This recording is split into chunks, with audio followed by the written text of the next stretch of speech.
बच्चों, आज हम पढ़ने जा रहे हैं कहानी सुबह। सुबह कहानी एक ऐसी लड़की की कहानी है जो फिजिकली परफेक्ट नहीं थी, पर वह बहुत ही हिम्मत वाली थी। कुछ लोग शारीरिक रूप से संपूर्ण नहीं होते, संपूर्ण परफेक्ट शारीरिक फिजिकल, लेकिन विशेष रूप से सक्षम केपेबल होते हैं। Some people are not physically perfect but are exceptionally capable.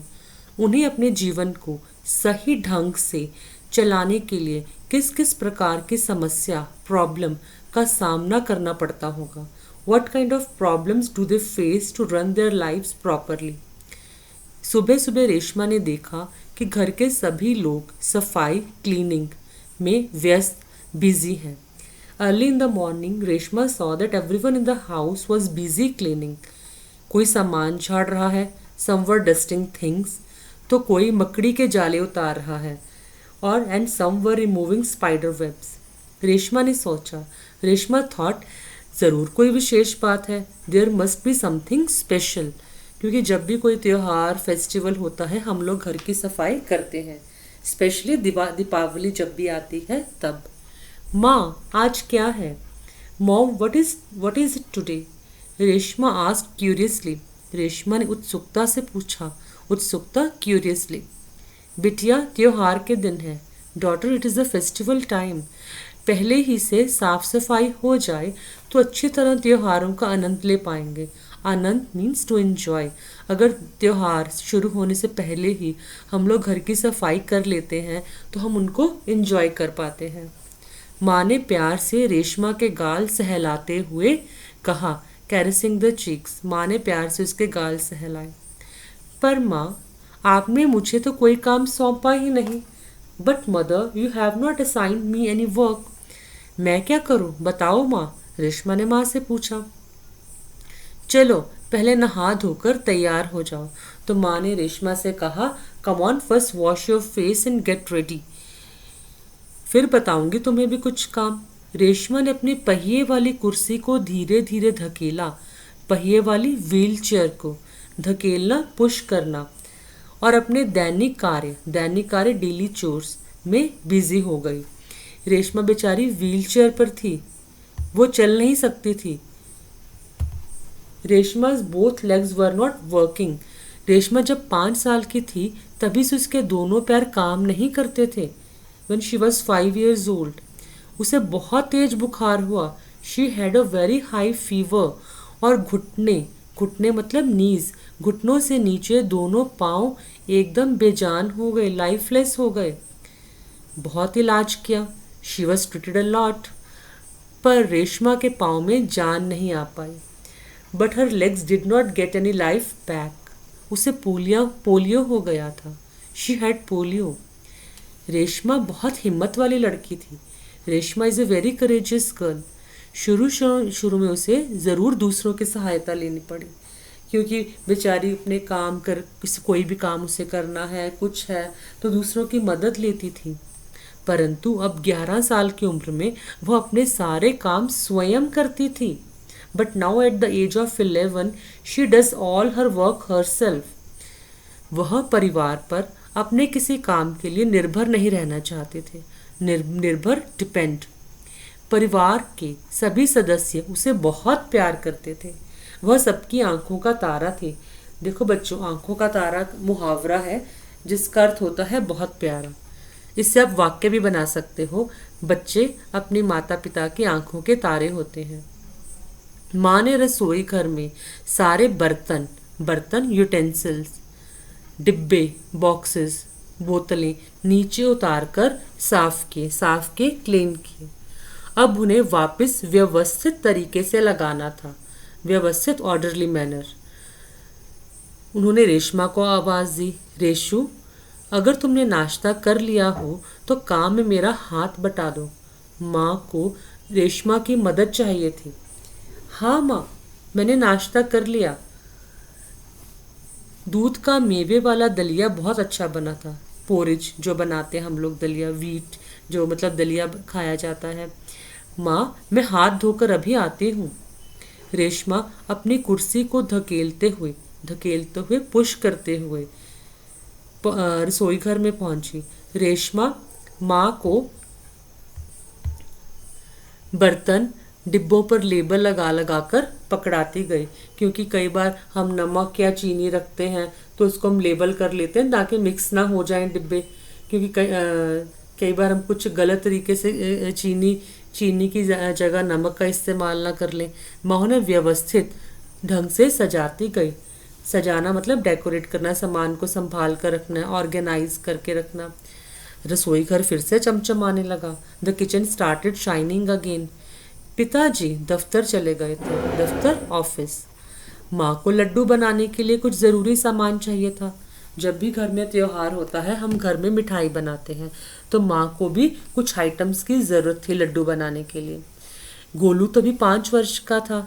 Reshma का जो छोटा भाई गोलू था, उसकी उम्र सिर्फ 5 वर्ष की थी, 5 years old। दादाजी दादी जी बहुत बुजुर्ग थे, ओल्ड थे। Grandfather and grandmother are very old. अब सामान लाए कौन? माँ परेशान थी। Mother was worried. रेशमा ने कहा, सामान मैं ले आऊंगी, बस आप मुझे सामान की लिस्ट और एक थैला थैला बैग दे दीजिए। तुम ले आओगी अकेली? माँ ने पूछा। हाँ माँ, एक बार पहले भी तो लाई थी। रेशमा की आवाज में दृढ़ता थी।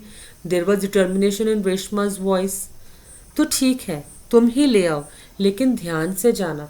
तो माँ को भी चिंता थी उसकी, तो माँ ने उसे समझाया, ठीक है, तुम ध्यान से जाना और जाकर सामान ले आओ।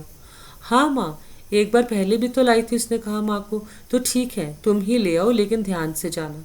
थोड़ी देर बाद रेशमा सारा सामान लेकर लौट आई, वापस आ गई। उसने सारा सामान खरीद लिया था। दिवाली आ गई। रेशमा का घर दियों से झिलमिल प्रकाश से जगमगाने लगा। The Reshma's house started glowing with the flickering lights of lamp.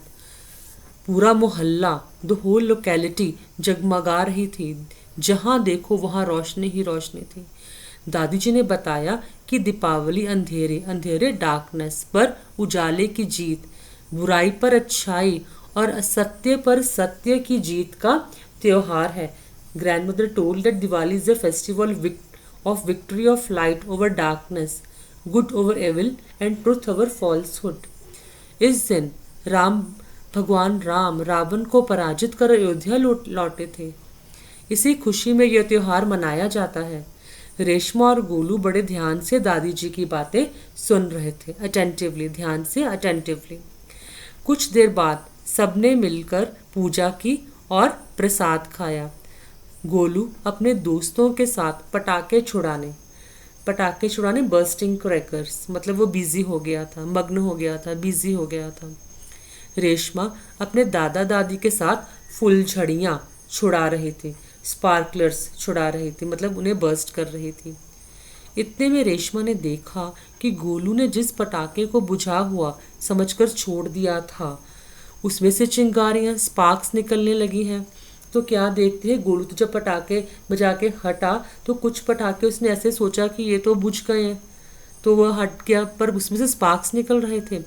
Golu की बैक उसकी तरफ थी, उसकी पीठ पटाखे की तरफ थी। रेशमा चिल्लाई, गोलू गोलू बचो, तुम्हारे पीछे पटाखा है। उसे भाई की चिंता हो रही थी, वह चिल्ला रही थी, पर गोलू तो शायद इतनी पटाखों की आवाज़ थी, उसे कुछ सुनाई नहीं दे रहा था। पटाखों के शोर में रेशमा की आवाज़ दब गई, स्प्रेस हो गई। बाकी लोग कुछ समझ पाते इससे पहले रेशमा जल्दी जल्दी कुर्सी को धकेलती, पुश करती हुई गोलू के पास पहुंची। उसने गोलू को जोर से धक्का दिया, मतलब कि उसको पुश कर दिया ताकि पटाखे से कहीं वह जल ना जाए, और खुद आगे निकल गई। अपनी कुर्सी की गति का अर्थ होता है स्पीड, उसने बढ़ा दी। तो स्पीड के कारण गिरी धड़ाम, जोर से आवाज़ हुई उसके नीचे गिरने से, लाउड बैंग, जोर का धमाका हुआ, एक्सप्लोजन हुआ। रेखा की फुर्ती ने गोलू को जलने से बचा लिया।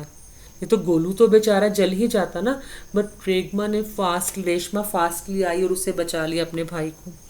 गोलू को बेचारे को कुछ समझ नहीं आ रहा था आखिर हुआ क्या, उसे धक्का मतलब पुश किसने किया, क्यों किया। धमाके की आवाज़ सुनकर माँ पिताजी भी बाहर दौड़े चले आए। दौड़ना मतलब रन करते हुए बाहर आ गए। Hearing the sound of explosion, Mother and father came running outside.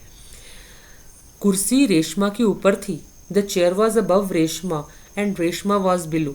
और बेचारी वो कुर्सी के नीचे. पिताजी ने कुर्सी सीधी की और रेशमा को उस पर बिठा दिया. फादर थे, उन्होंने उठाया रेशमा को और उसे कुर्सी पर बिठा दिया. माँ भयभीत थी. मदर बेचारी डरी हुई थी, स्केयर्ड थी कि क्या हो गया.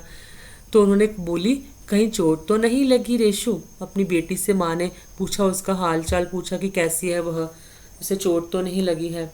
रेशमा ने उन्हें सारी बात बताई. Reshma told them everything. सब ने रेशमा की पीठ थपथपाई. Everyone patted Reshma on the back. Golu Reshma के पास आकर नाटकीय ढंग से बोला. गोलू ने पूछा, ड्रामेटिकली गोलू ने पूछा. नाटकीय मतलब ड्रामेटिकली. दीदी, आज तो आपने मेरी जान बचा दी. दीदी, today you saved my life. आपका यह धमाकेदार धक्का मुझे हमेशा याद रहेगा. बोलता है, I will always remember this powerful push of yours. सभी लोग खिलखिलाकर हंस पड़े. लाउडली सब लोग हंस रहे थे गोलू की बात सुनकर. रेशमा की शारीरिक कमी, फिजिकल डिसेबिलिटी जो थी, कभी उसके इरादों में कभी बाधा नहीं बनी. बाधा मतलब ऑब्स्टेकल. इरादे उसके intentions. रेशमा's physical disability never became an obstacle in her intentions. वह आज भी उतनी ही जिंदा दिली और परिश्रम से अपना जीवन जी रही है. परिश्रम मतलब हार्ड वर्क कर रही है. उसकी हर सुबह नई सुबह होती है. Every morning is a new morning for her. वह हर सुबह एक नए काम में नए इरादे से जुट जाती है. Every morning she starts a new work with a new intention. उम्मीद है बच्चों आपको यह कहानी समझ में आई होगी. अगर आप चाहते हो कि मैं आपको कुछ और समझाऊं तो आप मुझे कमेंट कर सकते हो. और प्लीज़ मेरे चैनल को लाइक और सब्सक्राइब ज़रूर करना. धन्यवाद.